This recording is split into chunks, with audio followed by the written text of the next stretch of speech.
Hello everyone, this is Jenny Gibbons of Woodsy Studio, and today I'm going to walk you through creating sprite sheets and using those to set up poses for your characters in a visual novel. And although a lot of what I'm going to talk about is going to utilize specifically the visual novel framework I've created for Unreal Engine 4, you should also know that a lot of this is universally helpful to know for UE4 in terms of how to make sprite sheets that will function correctly in the 3D space and also in widgets. So for demonstration, I'm going to be using this character. Her name's Maddie, that I've created for our current project at Woodsy Studio called Crimson Spires. And I've got a few different poses for her. I'll show you here how they look in Photoshop. Here's her normal pose. Here's her normal 2 or pose 2, depending on how you want to call them. I usually call them normal or normal 2. And then I also use action poses for characters in this game. So there's also an action pose. Specifically though, I'm going to be importing the sprites that I used, various layers, to make this pose come together. So I've already got them all highlighted here in the folder, all these different layers. There are blinks, there's the body, there's the clothes, the hair, all separate layers. So I'm going to go in here to Unreal, open her folder. I'm going to make a new folder here for the pose 2. Open that up, and I'm going to drag her sprites here. So once those are all in, I'm going to right click. This is something I always do. If you've seen any of my other tutorials, I always turn off the bitmaps. I say no bitmaps on all of those so that they never show up blurry. Okay, and now I'm going to right click while all these are selected, go to Sprite Actions, and there are lots of times you can use Create Sprite to make sprites out of all these, but I'm going to use Extract Sprites because I'm going to eventually make a sprite sheet, and I want to trim out all of the transparency and just record these sprites for how they are right now. So it's going to take a second.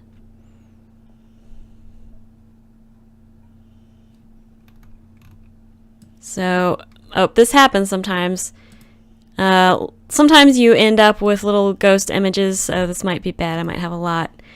That just happens, if you have little mistakes, if you have some speck out in space on your texture. So I'm gonna need to clean a lot up.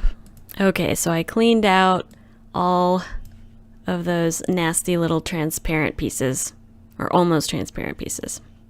So we've got all the extracted sprites. So if you open these up, you can see that even though I have this big 2048 by 2048 texture, it has trimmed it down to just contain the pixel information, ignoring all the negative space. And what's nice about extracting it this way is it's already got all of this information for you here about where the sprite was in the image, relative to the sides. How far over did it have to go to splice this out? So what I'm going to do is still do a little bit of bulk editing here. I want to tell the image, I want to tell Unreal that it was trimmed in the source image, and then I want to fill in these numbers appropriately. So I'm going to do all the heads at once because they're going to have the same numbers. Those heads are all in the same place. I'm going to highlight them, go to bulk edit via property matrix, open up the sprite info here. So for all of these, I'm going to click trimmed in source image.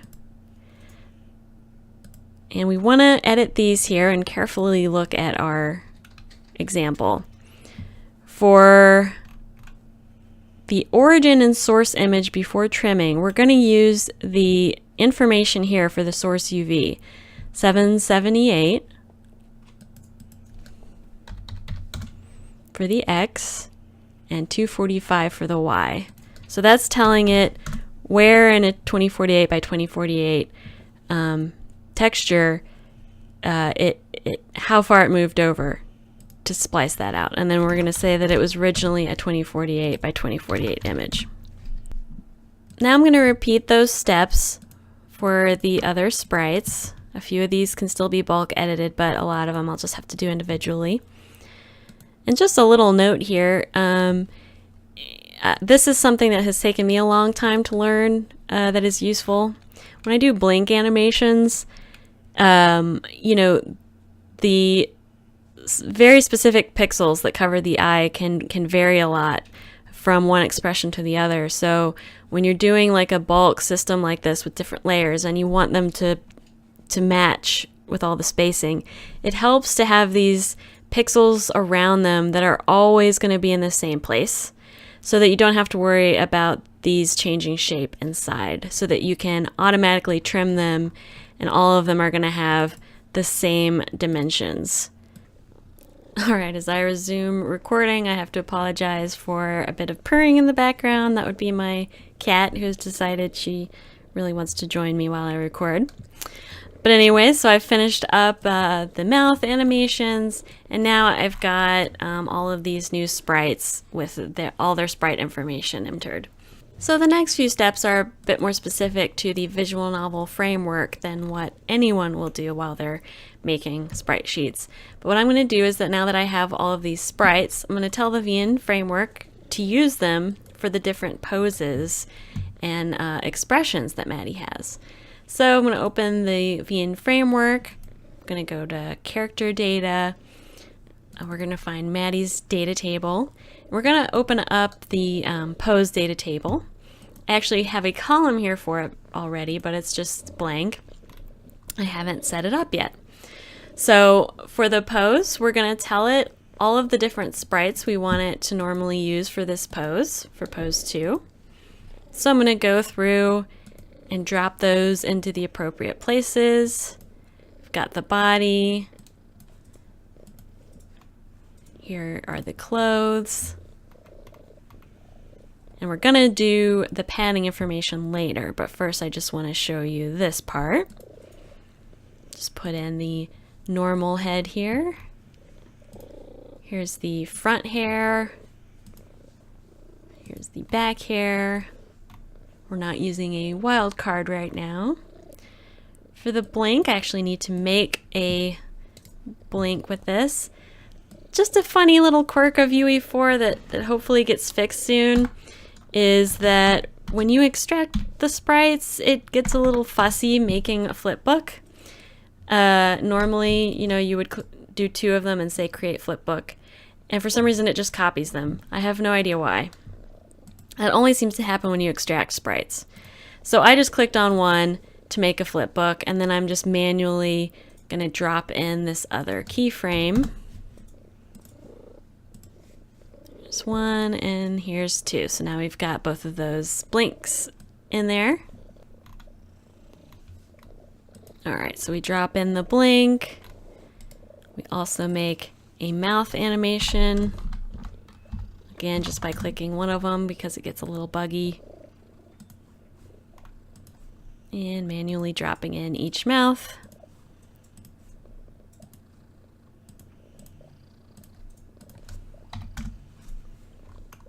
Alright. Now we've got the mouth flipbook. So now that it has all that pose information, it knows to use that every time I call pose 2. It'll pull all those sprites. And then if I go back to her main character data table, right in here for each expression, this is specific to how I've set up this game, is that I've got a pretty long expression list. If you want to see, if you go here to expressions, like in the visual novel framework on the marketplace, I just have a lot of the basic ones. For my own games, I like to use a lot, and you can keep adding or changing as many of these as you want for your own needs. So what I do is for anything with pose 2, I'll put a 2 for that other expression, and then I have action poses as well. So that's my personal way of organizing it. So let's say here for her normal 2, I haven't defined it yet, but we're giving that pose 2. because that's what we want it to use. And we can actually leave it blank because her normal expression is going to use all the same sprites from that pose data table. But let's say when she's angry, we want to change that a little bit. Let's go back to her textures here to pose 2. All right, so we're going to use, for angry 2, we're going to use the angry 2 head here. And, close some of these out.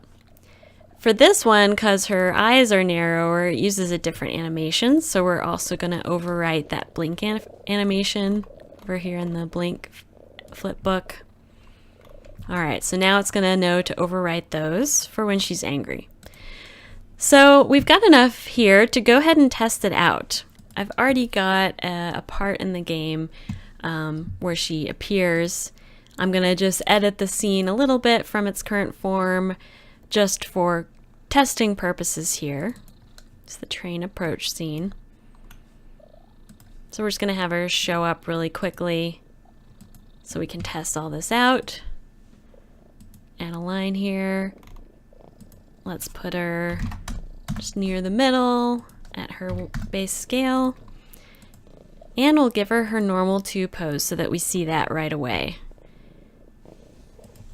And just a kind of silly line here.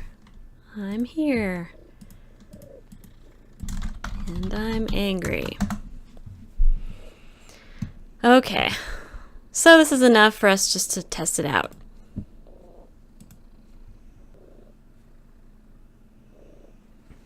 All right, so it's looking good. She has, everything's appearing in the right place. Her blink looks good. There's her anger expression. We saw the mouth move, the blink looks right.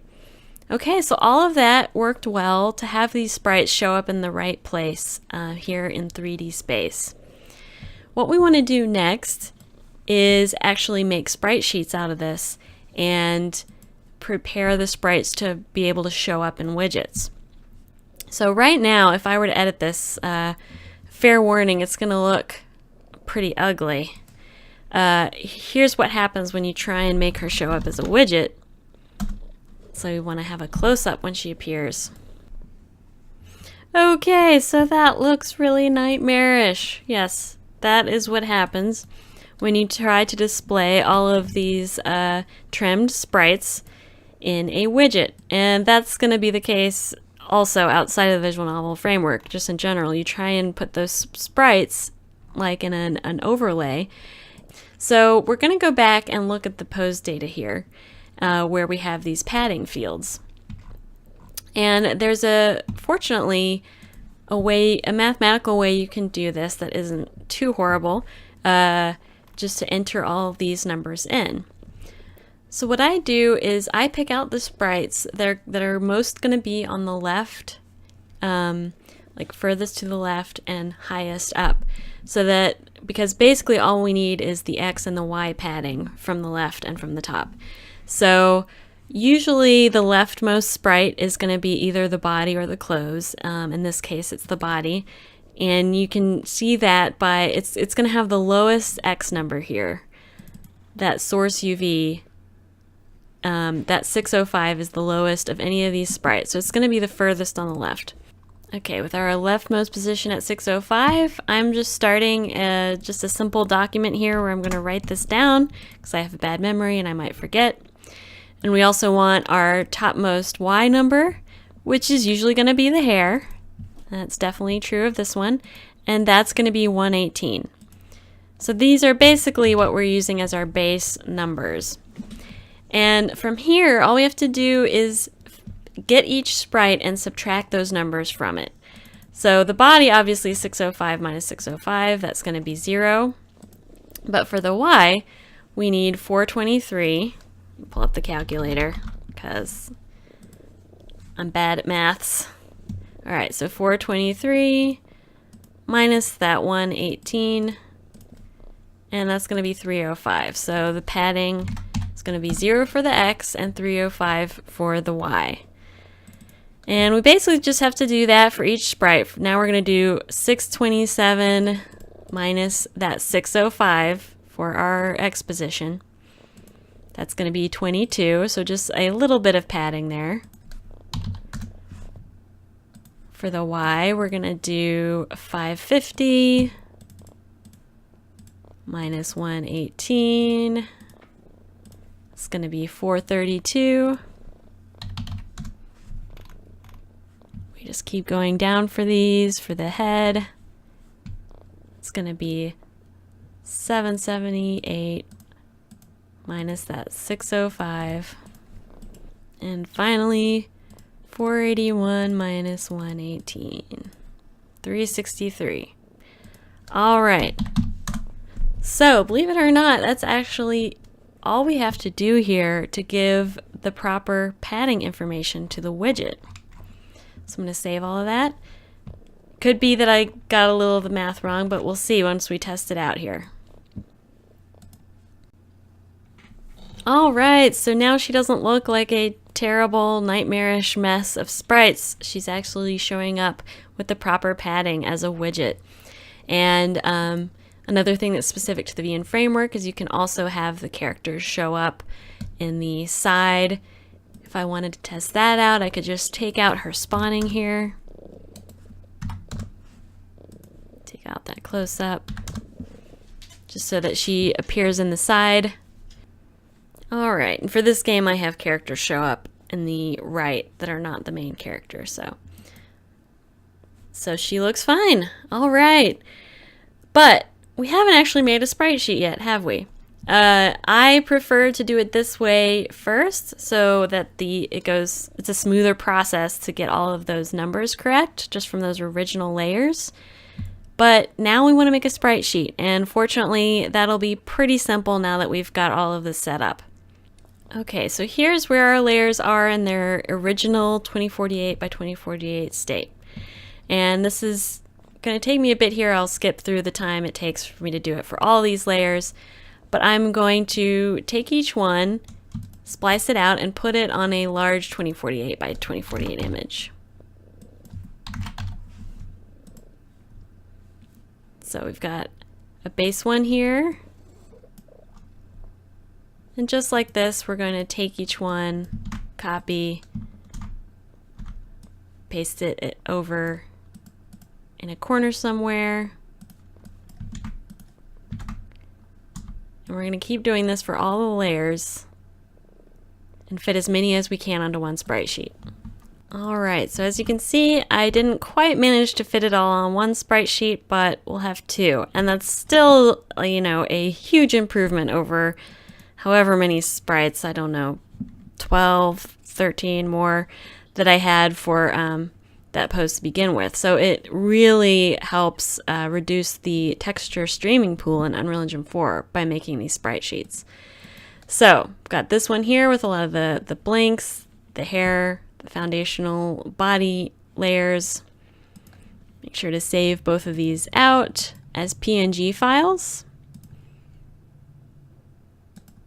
Version 1, 2 there, and here's the second one.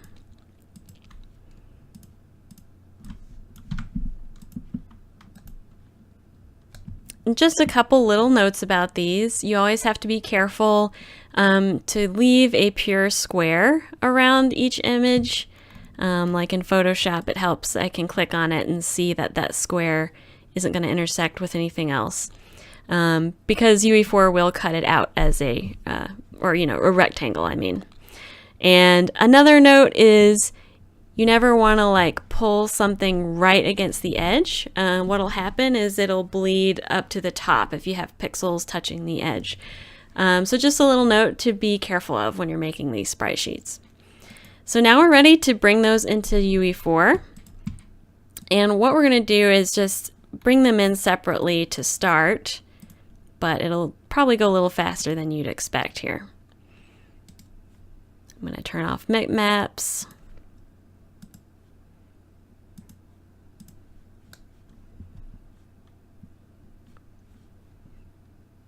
All right, and so now I'm going to pull up each of these sprites, and for the source image, I'm going to drop in this new texture I've created and just manually cut out what I need. So this is the first angry blink. I know that I moved it over here next to her angry face. And you just double click, you go to edit source region, and then you double click on it, and it'll cut that out. And obviously these numbers will change, but we still got these numbers here that you recorded earlier, and that's what's going to keep it oriented in the right place in 3D space. So fortunately, that comes to help you out here. So we're going to just do that here with every single sprite, replacing it with the texture in this sprite sheet.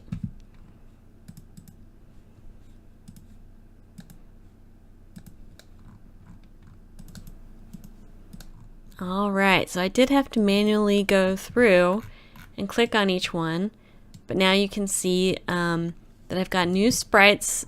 Well, they're the same sprites, but now they're all using these new two textures I've created. So I'm going to save all of those changes. And now, unless I forgot anything, I can delete all these old textures because it doesn't need them anymore. And this will also help me know if I forgot something. It'll give me a little warning.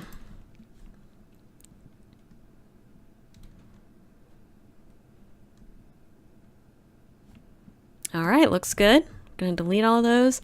So we just took all those textures and boiled them down to 2. Oh, here's the body. Delete that too. And this is going to save you so much texture streaming memory in your games. And even with this, I've still got all this space. I can keep doing that for new expressions for her or other characters and keep combining these sprite sheets. And now we'll just test it one more time to make sure everything still looks good. All right, so her 3D portrait here still looks fine. Nothing all mixed up, and same for the widget. So everything carried over to the sprite sheets just fine. All right, so that's all you need to know to make sprite sheets and incorporate those in the visual novel framework to set up poses and character sprites for both 3D and 2D widgets. If you're interested in my own project, Crimson Spires, or the other things that we make at Woodsy Studio, check out our Patreon, patreon.com/Woodsy_studio. Thanks again for watching, and good luck creating.